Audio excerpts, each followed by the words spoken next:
29 सितंबर को डकैती हुई थी। इस वारदात के खुलासे को लेकर प्रशिक्षु आईपीएस सुजीत शंकर ने इंडिया न्यूज से खास बातचीत की। उन्होंने बताया कि 29 सितंबर को रात 2 बजे के करीब सूचना मिली कि 4 बदमाशों ने लक्ष्मी विहार रोड स्थित एक मकान में घुसकर लूटपाट की। बदमाशों ने पीड़ित को बंधक बनाया और वारदात को अंजाम देकर फरार हो गए। इस मामले की जानकारी मिलने पर पुलिस मौके पर पहुंची और सीसीटीवी फुटेज के आधार पर बदमाशों की तलाशी ली। इस मामले में 5 आरोपियों को गिरफ्तार किया गया और बाकी आरोपियों की तलाश को लेकर छापेमारी की जा रही है। राजधानी जयपुर के चोमू इलाके में जिस तरह से 29 सितंबर को एक बड़ी डकैती की वारदात हुई थी, जिसका खुलासा Jaipur commissioner Biju George Joseph की तरफ से कर दिया गया है। जो खुलासा हुआ है वो प्रशिक्षु जो आईपीएस है सुजीत शंकर जी, उनके सुपरविजन में हुआ है। सर, जानना चाहेंगे किस तरह की कंप्लेंट आपको मिली थी, कब मिली थी, क्या कुछ राय सर उस बारे में बताइए। जैसा कमिश्नर साहब ने बताया है, जो 29 तारीख को पिछले महीने में ये डकैती पड़ा था, तो इस इंफॉर्मेशन पे हम काम कर रहे थे और ह्यूमन इंटेलिजेंस और टेक्निकल इंटेलिजेंस के बेसिस पे हमने ये जो 4 लोग हैं इनको आइडेंटिफाई किया। इनसे पूछताछ में हमें जो भी इनको बताया, इंफॉर्मेशन जो दिया, जो इसमें डॉक्यूमेंट रखा हुआ है, इसका लूट करना है, तो उसके बेसिस पे हमने केसब जो है उसको अरेस्ट किया।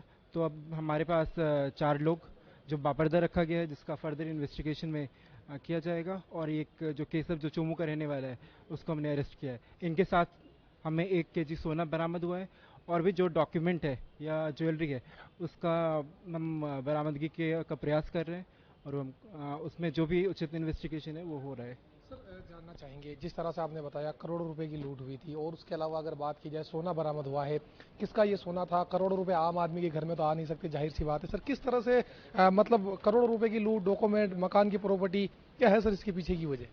जो प्राइम फेस आ रहा है वो तो पदमचंद जैन का ये डॉक्यूमेंट और जो भी सोना है वो ही आ रहा है। सर, पदमचंद जैन के बारे में जानना चाहेंगे, क्या ये पदमचंद जैन वही है जिस पर ईडी की कार्रवाई भी हो रही है और उसके अलावा एसीबी की कार्रवाई की बात भी सामने आ रही है? फिलहाल कस्टडी में ये है।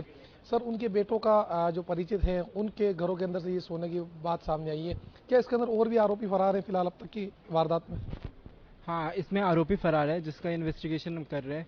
जो इनको और फर्दर जो केसब को जो इन्फॉर्मेशन दिया वो हमारे में वांटेड है। एक कुलदीप सिंह जो पहले भी बदमाश रह चुका है वो भी वांटेड है। तो इसमें इन्वेस्टिगेशन चल रहा है, जो भी होगा वो आगे हम आपको इन्फॉर्म करेंगे। आखिरी सवाल आपसे, जिस तरह से ये रिपोर्ट दी गई चोमू थाने के अंदर कि करोड़ों रुपए की डकैती की वारदात हुई है और इसके अलावा सोना जो है वो बरामद हुआ है, जानना चाहेंगे सर, कोई करीबी रिश्तेदार है इस पूरे मामले के अंदर, कोई पड़ोसी है? आखिर कौन है जिसने इस पूरी घटनाक्रम को अंजाम दिया? क्योंकि सर करोड़ों रुपए की चीजें घरों में होना किसी को, अमूमन आम आदमी को पता नहीं हो पाता। क्या सर, कौन है इसके अंदर, मास्टरमाइंड कौन है? जो हमें अभी तक निकल के आया है, जो उनके आसपास के कोई लोग हैं जो ये इन्फॉर्मेशन दिया है, जो इनके अंदर 3 बैग है और उस 3 बैग है वो इन्फॉर्मेशन ये केसब को लगा था और केसब ने इस बदमाश को हायर किया जो ये डकैती कर लेंगे, उसमें इसको सर्टेन परसेंटेज मिल जाएगा। तो मामला ये है। बिल्कुल, आप देख सकते हैं चोमू इलाके में जिस तरह की बड़ी वारदात हुई थी और उसके बाद चोमू थाना पुलिस की तरफ से इस वारदात का खुलासा किया गया। बाकायदा पूरे मामले को लेकर Jaipur commissioner Biju George Joseph खुद मीडिया से मुखातिब हुए और मुखातिब होने के बाद उन्होंने बताया कि किस तरीके से जो पेशे हैं वो रिश्वतखोर पदम जैन के थे। फिलहाल 1 किलो सोना तकरीबन 60 लाख रुपए का जो बरामद हुआ है उसको कोर्ट में पेश किया जाएगा और आगे पेश करने के बाद किस तरह की कार्रवाई रहती है और क्या कुछ खुलासे इस पूरे मामले में होते हैं